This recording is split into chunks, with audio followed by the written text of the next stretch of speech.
प्रभु श्री राम जी के लीला के लिए किए गए प्रलाप को कानों से सुनकर वानरों के समूह व्याकुल हो गए।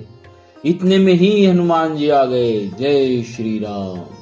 जैसे करुणा रस के प्रसंग में वीर रस का प्रसंग आ गया हो। श्री राम जी हर्षित होकर हनुमान जी से गले लगाकर मिले। प्रभु परम सुजान, चतुर और अत्यंत ही कृतज्ञ है।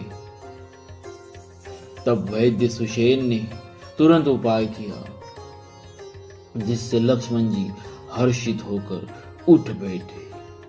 प्रभु भाई को हृदय से लगाकर मिले। भालू और वानरों के समूह सब हर्षित हो गए। फिर हनुमान जी ने वैद्य को उसी प्रकार वहां पहुंचा दिया जिस प्रकार वे उस बार पहले उन्हें ले आए थे। यह समाचार जब रावण ने सुना तब उसने अत्यंत विषाद से बार बार सिर पीटा। वह व्याकुल होकर कुंभकर्ण के पास गया और बहुत से उपाय करके उसने कुंभकर्ण को जगाया। कुंभकर्ण जगा, उठ बैठा। वह कैसा दिखाई देता है, मानो स्वयं काल ही शरीर धारण किए बैठा हो। कुंभकर्ण ने पूछा, हे भाई, कहो तो तुम्हारे मुख सुख क्यों सुख रहे हैं? तुम्हारे मुख क्यों सूख रहे हैं?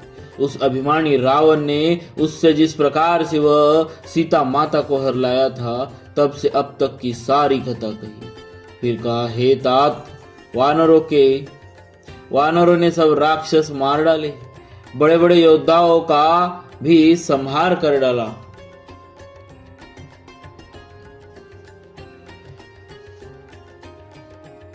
दुर्मुख, देवशत्रु, देवांतक, मनुष्य भक्षक, नरांतक, भारी योद्धा, अतिकाय और अकंपन तथा महोदर आदि दूसरे भी सभी रणधीर वीर रणभूमि में मारे गए। तब रावण के वचन सुनकर कुंभकर्ण बिलख कर दुखी होकर बोला, अरे मूर्ख, जगत जननी को हर लाकर अब तू कल्याण चाहता है? हे राक्षस राज, तूने अच्छा नहीं किया। अब आकर मुझे क्या जगाता है?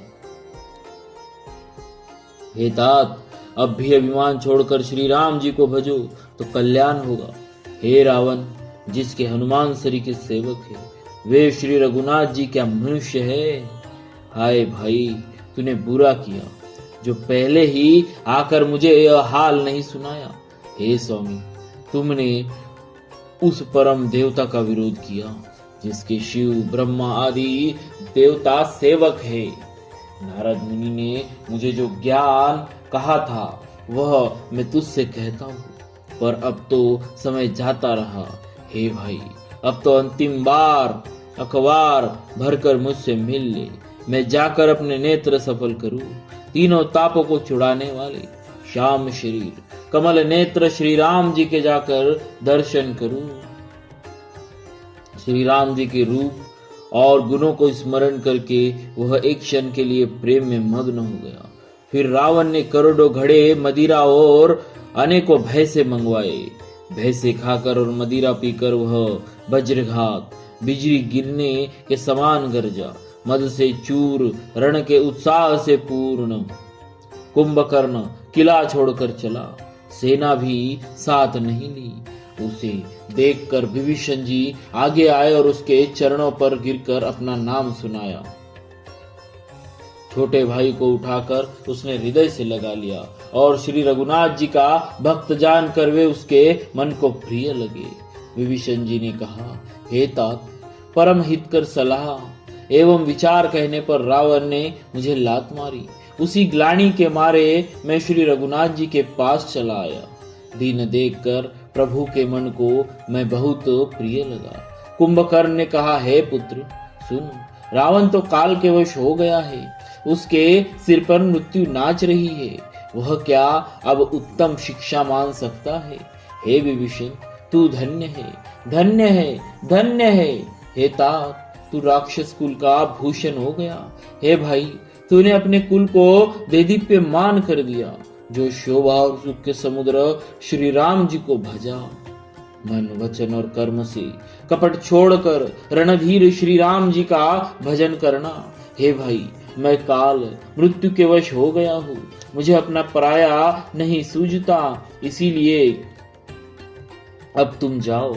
भाई के वचन सुनकर विभीषण लौट गए और वहां आए जहां त्रैलोकी के भूषण श्री राम जी थे। विभीषण जी ने कहा, हे नाथ, पर्वत के समान विशाल देह वाला रणधीर कुंभकर्ण आ रहा है।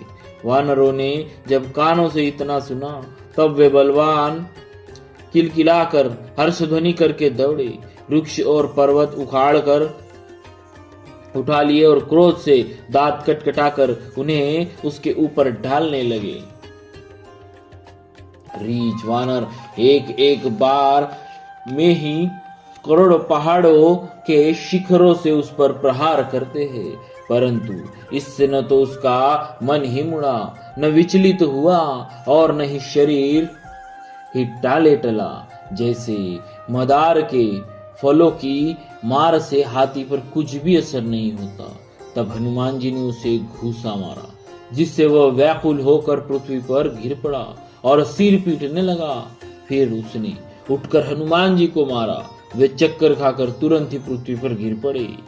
फिर उसने नल नील को पृथ्वी पर पछाड़ दिया और दूसरे योद्धाओं को भी जहां तहां पटक पटक कर डाल दिया। वानर सेना भाग चली, सब अत्यंत भयभीत हो गए, कोई सामने नहीं आता। सुग्रीव समेत अंगद आदि वानरों को मूर्छित करके फिर वह अपरिमित बल की सीमा कुंभकर्ण वानरराज सुग्रीव को काख में दबा कर चला। शिव जी कहते हैं, हे उमा, श्री रघुनाथ जी वैसे ही नरलीला कर रहे हैं जैसे गरुड़ सर्पों के समूह में मिलकर खेलता है, जो भव के इशारे मात्र से बिना परिश्रम के काल को भी खा जाता है। उसे कहीं ऐसी लड़ाई शोभा देती है। भगवान इसके द्वारा जगत को पवित्र करने वाली वह कीर्ति फैलाएंगे, जिससे गा गा कर मनुष्य भव सागर से तर जाएंगे।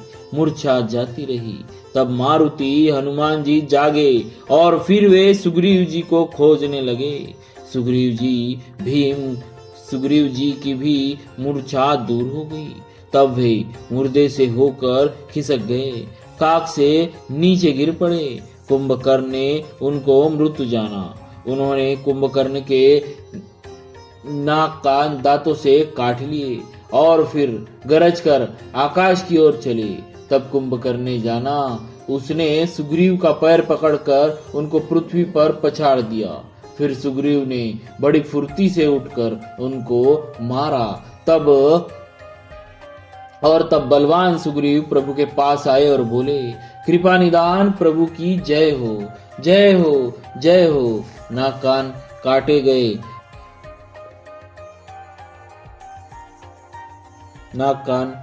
गए ऐसा मन में जानकर बड़ी ग्लानि हुई और वह क्रोध करके लौटा।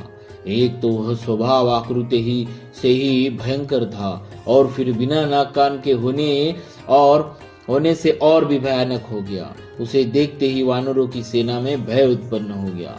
रघुवंश मणि की जय हो, जय हो, जय हो, ऐसा पुकार कर वानर हू करके दौड़े और सब ने एक ही साथ उस पर पहाड़ और वृक्षों के समूह छोड़े। रण के उत्साह में कुंभकर्ण विरुद्ध होकर उनके सामने ऐसा चला मानो क्रोधित होकर काल ही आ रहा हो। वह करोड़ करोड़ वानरों को एक साथ पकड़ पकड़ कर खाने लगा।